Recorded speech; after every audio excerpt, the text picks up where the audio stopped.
Hyundai ја покажа обновената четврта генерација на Tucson уште лани во ноември, но само за корејскиот пазар.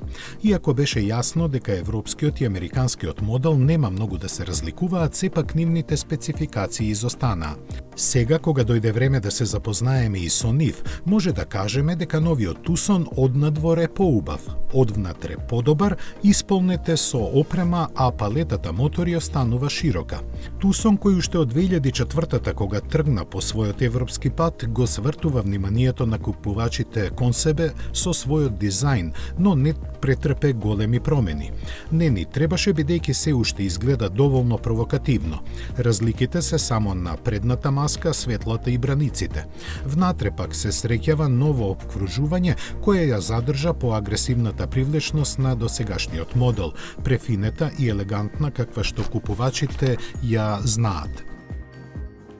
Нивото на удобност е подигнато повисоко, а редизајнирани се контролната табла, управувачот и централниот наслон за раце. Инфозабавниот систем, кој сега изгледа како кај електричниот Ioniq модел, има поголеми дисплеи визуелно споен со оној на инструмент таблата. Се забележуваат и уште некои суптилни измени, а нов е и софтверот кој поддржува дигитален клуч од втората генерација. За подобра безбедност пак се грижат интелигентниот систем на предните светла и ажурираните асистенти за помош на возачот. Во поглед на моторизацијата достапни се многу опции. Бензинците и дизелите, благи, нормални и плагин хибриди. Значајно дополнување на палетата е плагин хибридната варијанта со погон само на предните тркала, која ќе пристигне подоцна годинава.